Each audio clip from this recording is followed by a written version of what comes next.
They came out of the gates at 7:43 in the morning, and if you were standing on the mall that day, you would have assumed, reasonably and incorrectly, that nothing unusual was happening. Hooves on tarmac, chest out, eyes forward, the gray horses on the left, the black horses on the right, the breastplates catching the early April light the way they always had, the way they had always been designed to. A tourist near the park railings lifted her phone and took a photograph. A man walking his dog paused, looked, walked on. A child on her father's shoulders pointed and said something that made her father laugh. Nobody on that pavement understood what they were watching. Not because it was hidden, not because it was coded or classified or known only to the regiment, but because what they were watching looked exactly like what it always looked like. And when something looks exactly like it always looks, the human instinct is to file it under normal and move on. The tourist would post her photograph later that day with a caption about beautiful London and the changing of the guard, getting the regiment wrong, getting the location wrong, getting almost everything wrong except the one thing that mattered, which was that she had felt, standing on that pavement at 7:43 in the morning, that something was right with the world. She did not know why she felt that. This is the story of why she was correct. Go back 14 months. Go back to March 2020, to the specific and terrible week when London began to understand that the thing happening in the news was going to happen here, to this city, to these streets, to the specific and unrepeatable rhythm of daily life that London had always simply assumed would continue because it always had. The household cavalry did not stop. This is important to understand at the outset because the story that is easiest to tell, the story that feels most dramatic, is the story of an institution that went dark and then came back. That story is simpler and it is wrong. The regiment did not go dark. It contracted. It pulled inward. It maintained the essential functions, the stable routines, the training, the welfare of the horses, the working relationship between rider and animal that cannot be paused the way you pause a film without the thing you resume being subtly, permanently different from the thing you stopped. But the ceremony stopped. Not quietly, not with any announcement proportionate to what it actually meant. The state visits were canceled. The trooping of the color, scheduled for June, was canceled. The daily ride-out continued in a reduced form, down empty streets, past shuttered shops and silent bus stops, with no crowds at the railings, no tourists with cameras, no children on shoulders pointing at the gray and black horses moving through a city that had temporarily forgotten how to be a city. The riders kept riding, the horses kept moving, and somewhere in the regiment, in the specific institutional consciousness that 400 years of unbroken practice builds in an organization, something was very quietly, very carefully afraid. Not of the pandemic. Institutions like the household cavalry have outlasted worse.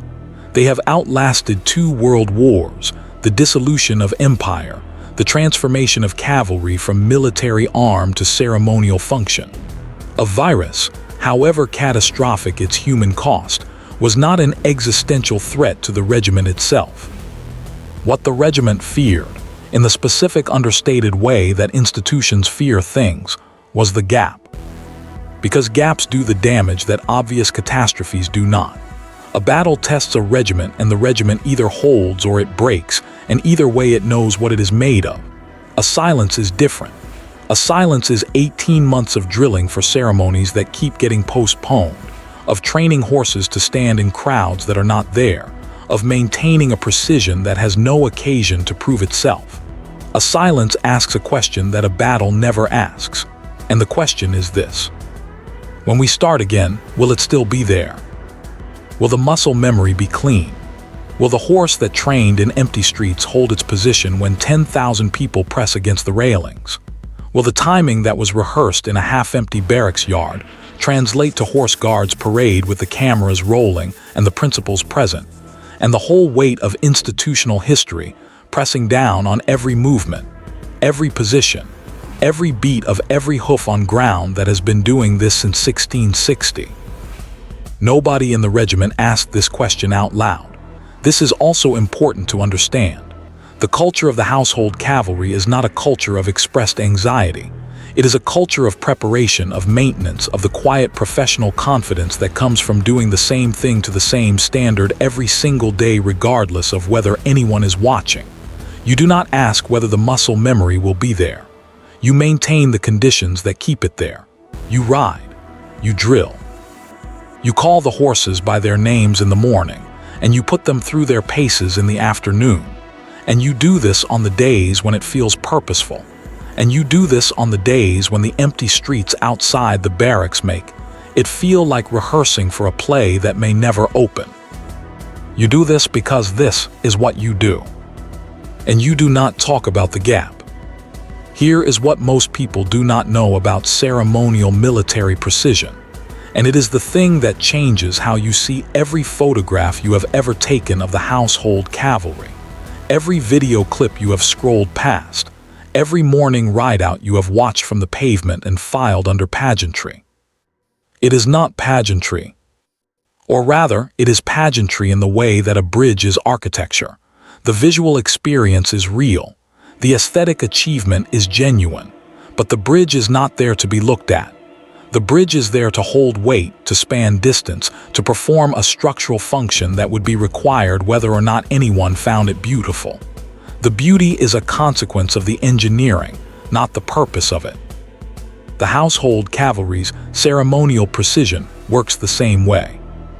When a state visit happens, when a head of state arrives in London, and the mounted escort forms up and rides in procession, what the cameras see is theater. What is actually happening is a working security and coordination operation conducted in one of the most complex urban environments on the planet, using horses as the primary platform. Horses that are themselves trained instruments of crowd management, route control, and principal protection, operating in coordination with the Metropolitan Police and the wider protection detail through a system of communication and positioning that only functions if every rider, every horse, every timing beat is exactly where it is supposed to be, exactly when it is supposed to be there. The precision is not for the cameras. The cameras happen to capture the precision. This matters because it changes what the silence of 2020 and 2021 actually cost. It was not, as the easy version of the story goes, merely aesthetic. It was not a beautiful thing that had been paused and could be resumed. It was a functional system that had been stood down, and functional systems that are stood down long enough begin to degrade in ways that are invisible until they are not. Not dramatically, not obviously. The household cavalry did not forget how to ride. The horses did not forget their training. The individual skills remained intact in the way that individual skills do when the people who hold them are professionals who maintain them through deliberate practice. What degrades in a system like this is not the individual skill, it is the collective timing. The specific, irreplaceable knowledge of how this unit moves together, how these particular horses respond to these particular crowds in this particular environment, how the margin between a smooth procession and a difficult one is measured in fractions of a second and adjusted in real time by riders reading each other, and reading the horses and reading the crowd all simultaneously.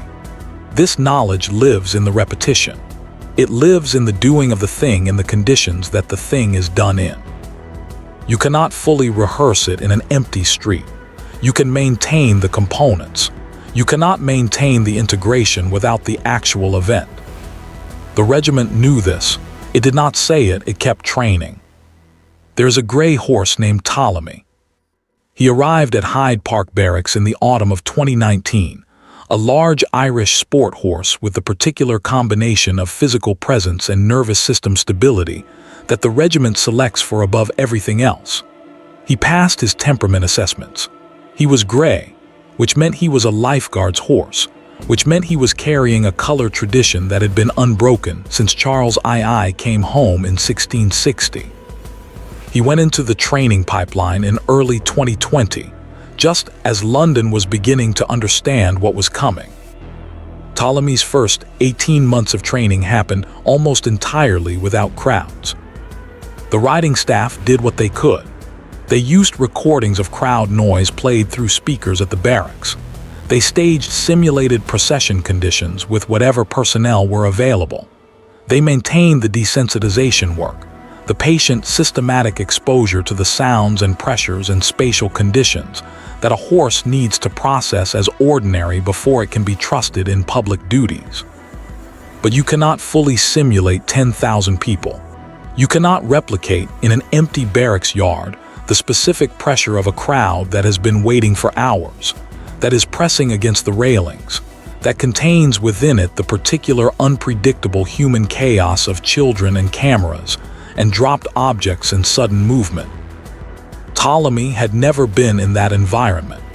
By the time the regiment began preparing for the return to full ceremony in spring 2021, he had been trained for exactly the conditions he had never experienced. Nobody outside the regiment knew about Ptolemy. Nobody outside the regiment knew about the other horses in similar situations, the animals that had come through the training pipeline during the silence and were, by any formal assessment, ready for public duties, and were, by the frank private assessment of the riding staff who knew them individually, an open question.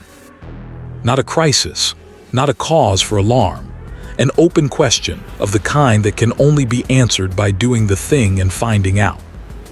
The regiment prepared. The horses were assessed. The riding staff made their judgments about which animals were ready and which needed more time and which needed a particular rider and a particular position in the column. These judgments were made the way they are always made in the household cavalry, with the specific and unsentimental expertise of people who have spent years learning to read these animals, who know this horse's response to brass instruments, and that horse's sensitivity to the particular kind of crowd movement that happens when a lot of people try to take photographs simultaneously. The judgments were made, the preparations were made, and on the morning of April 21st, 2021, for the first time in over a year, the Household Cavalry Mounted Regiment prepared for a full public ceremony. It was the Duke of Edinburgh's funeral. There is something necessary to say here, and it requires saying carefully. The Duke of Edinburgh's funeral was a state occasion of profound national significance. The grief attending it was real. The ceremony that surrounded it carried the weight of a nation processing a particular kind of loss, the loss of someone who had been a fixed point of the national landscape for so long that his absence altered the shape of things in ways that would take time to fully understand. This story is not about that grief. It is not about the Duke of Edinburgh, whose life and service deserve more than a paragraph in a story about horses. But the funeral was the occasion, and the occasion had a specific and unignorable quality that made it, from the regiment's perspective, the most demanding possible return from silence.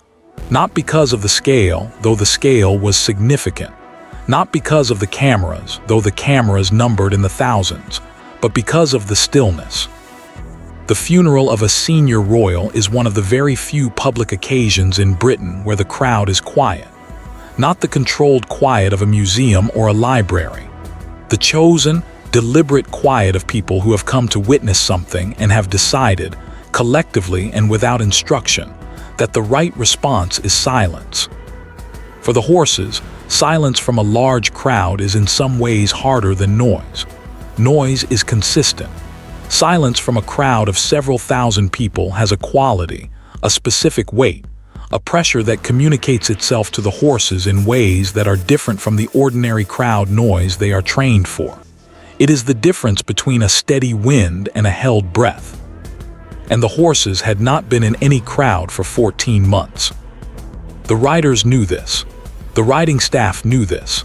And at 7:43 in the morning on April 21st, 2021, as the first elements of the regiment moved out of the barracks and onto the streets of London, every person in the Household Cavalry who understood what the silence had cost was watching very carefully and saying nothing. Here is what the cameras saw. They saw precision. They saw the gray horses of the lifeguards and the black horses of the blues and royals moving with the particular, almost mechanical steadiness that the regiment is known for. They saw the breastplates and the helmets and the perfectly maintained tack, and the riders whose posture communicated, as it always communicates, absolute certainty about where they are and what they are doing. They saw horses that did not spook, did not drift, did not break rhythm in the long, slow procession through streets lined with people maintaining that particular chosen silence. The cameras saw, in other words, exactly what the cameras always see when they point at the household cavalry. And they reported, in the way that cameras always report, that everything was normal. Here is what was actually happening. Ptolemy was in the column. He was on the mall for the first time in his service life, in a crowd for the first time since his training began, in an environment that was exactly what his training had been designed to prepare him for, and exactly what he had never actually experienced. His rider, a corporal of horse who had been working with him for 7 months and who knew his particular responses with the specific intimacy that 7 months of daily work builds, was making continuous small adjustments, not corrections, adjustments. The difference between a correction and an adjustment is the difference between a problem and a conversation. Ptolemy was not having a problem. He was processing. And he was holding. 3 horses ahead of him in the column, a more experienced animal named Wellington, 16 years old, 15 of them in public duties, was doing what the experienced horses always do in these situations, which is to be so utterly, boringly steady that the horses around him absorb the steadiness like a frequency. The household cavalry does not talk about this in those terms. The riding staff would describe it differently, in the practical professional language of people who work with horses and distrust mysticism. But the effect is the same. Put a horse that knows what it is doing next to a horse that is still learning, and the learning horse learns something that cannot be taught in a barracks yard. It learns that there is nothing to be afraid of, not because the fear is wrong, because the horse that has done this 100 times is standing right there, and it is not afraid, and that information travels between animals in ways that have nothing to do with training programs. The column moved, the crowd held its silence, the breastplates caught the April light. And Ptolemy held. The tourist near the railings got her photograph wrong in the specific way that people always get household cavalry photographs wrong. She was focused on the helmets, on the plumes, on the visual drama of the breastplates and the ceremonial grandeur, and she got a beautiful photograph of exactly that. She did not notice that the gray horses were all on one side and the black horses were all on the other. She did not notice that this was not arrangement or coincidence but a regimental identity 4 centuries deep. She did not notice the corporal of horse 3 rows back making an adjustment so small it was invisible to anyone not trained to see it.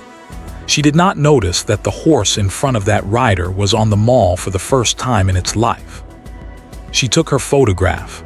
She felt, for a reason she could not have articulated, that something was right with the world. She was not wrong. What she had witnessed, without knowing it, was the answer to the question the regiment had spent 14 months not asking out loud. The muscle memory was there. The integration was there.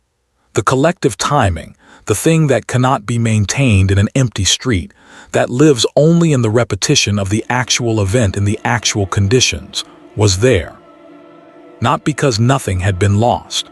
Some things had been lost, in the small ways that gaps always cost, in the edges and the integration points that only reveal themselves under operational conditions. The regiment would spend the months following the funeral quietly rebuilding those edges, working through the things the silence had softened, returning to a standard that the public would never have known had slipped. But the line had held. And the line holding was not a small thing. It was not the expected outcome that it appeared to be to anyone watching from the pavement.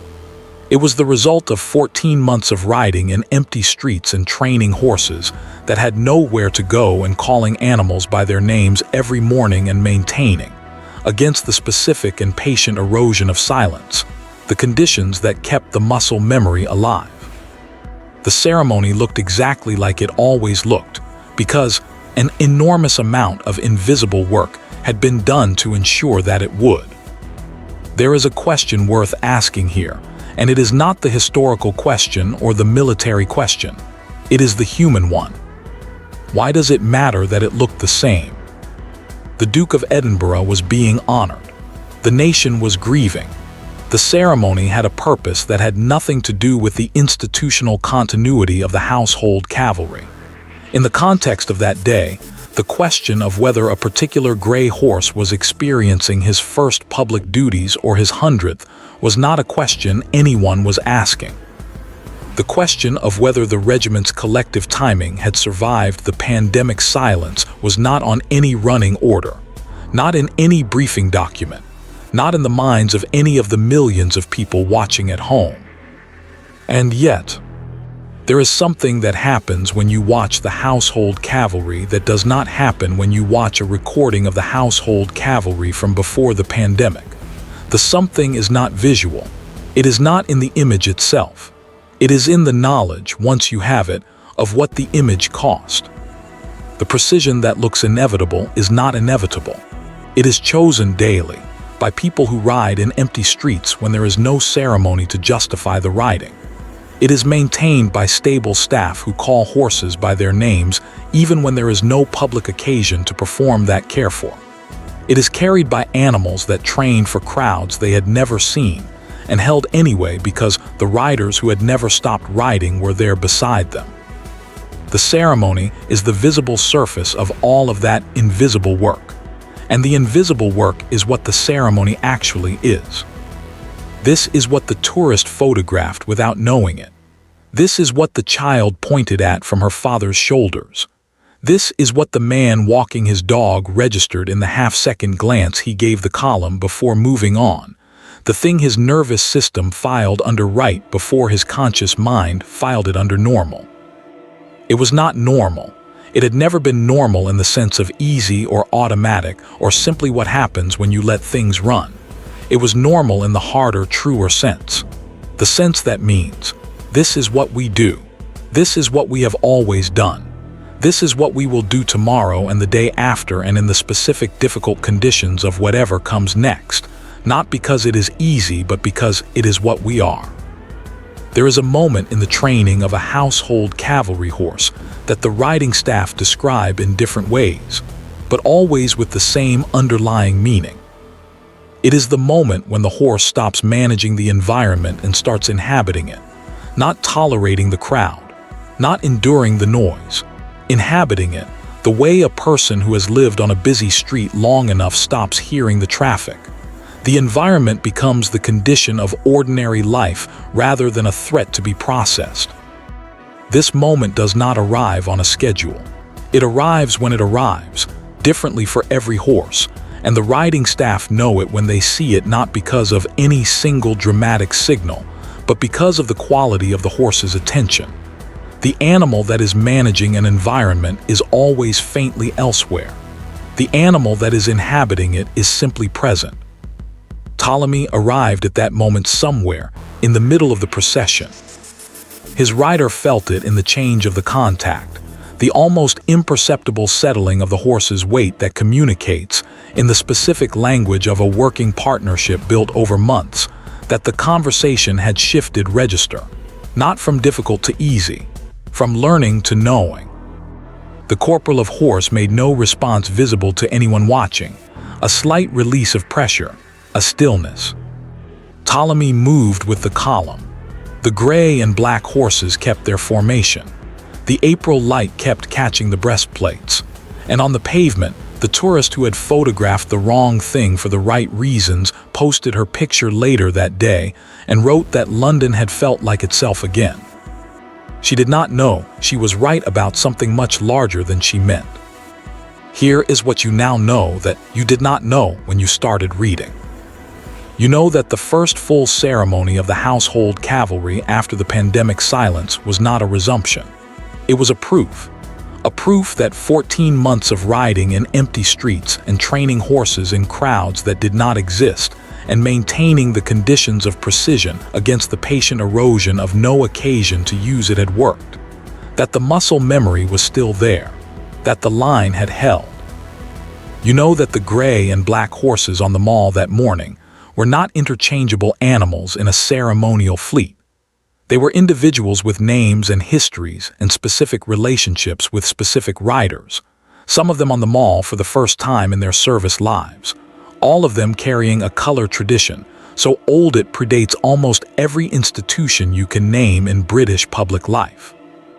You know that what looked like normal was the result of an extraordinary amount of invisible work done by people who understood that ceremony is not performance, that it is proof, that the proof only holds if the work never stops, even when there is no audience, even when the streets are empty, even when the question of whether it will all still be there when the silence ends is the question nobody is asking out loud. You know that a tourist photographed it and got the details wrong and felt correctly that something was right with the world. You know that she was not wrong. And you know now, if you did not know before, that what looks like continuity is never passive. It does not simply persist. It is maintained daily by people who understand that the gap is always there, that silence is always doing something to the thing it surrounds, and that the only answer to what a gap costs is to make sure the thing the gap is trying to erode never fully stops. The horses came out of the gates at 7:43 in the morning. The gray ones on the left, the black ones on the right, the breastplates catching the April light. It looked exactly like it always had. That was not an accident. That was the whole point. Tell us in the comments whether you watched the Duke of Edinburgh's funeral that morning and whether you understood at the time what you were actually seeing. And if you have ever stood on the mall during a household cavalry rideout and felt that particular thing, that sense of something being right that you could not explain, we would like to know about that too. Subscribe for more stories like this one.